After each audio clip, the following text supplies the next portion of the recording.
আসসালামু আলাইকুম। সকলে কেমন আছো? আশা করি ভালো আছো। এই যে আমি একটু মাঠ পানে বেড়াতে এসেছি। এই আমাদের এটা হচ্ছে তিল বাড়ি। এই যে কি ধরনের একটা তিল গাছ হয়েছে দেখো গাইস,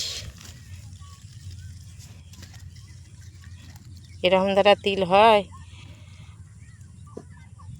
আমাদের দেশে, আমাদের অঞ্চলে এই রকম তিল হয়েছে। কার কোথায় কেমন তিল হয়েছে কমেন্টে জানাবে।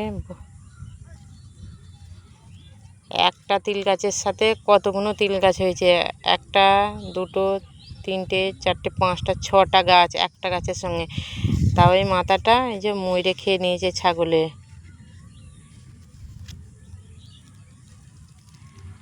কত গিজি গিজিনি পাতা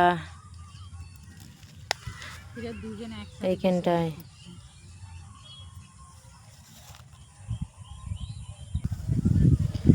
যে এই জমিটায় চাষ হয়নি, এটা বর্ষার এখানে বীজ ফেলা হবে, সেই জন্যে এখানে চাষ হয়নি। পরের জমিটায় ওই যে চাষ হবে, হয়েছে কিছুটা। ওই যে চিবিজ বিজ পাখি ডাকছে। এই যে নতুন করে জল ট্যাঙ্কে হচ্ছে এইখানে। এই যে দূর থেকে অতটা বুঝে জেনে, দূরে বলতে দু তিনটে জমির পরেই আছে। এইখানে জল ট্যাঙ্কে হচ্ছে, তবে আমাদের গ্রামে পানি আসবে, পানি আসছে খুবই আস্তে আস্তে। ওই যে বাস লরি যাচ্ছে ওটা হচ্ছে আমাদের পাকা রাস্তা, মেন রোড। আমরা আছি মাঠেতে, এইখানটা দেখাচ্ছি। এটা বলেছিলাম না ধান জমি চাষ হবে। চিবিজ বিজ পাখি কত ডাকছে।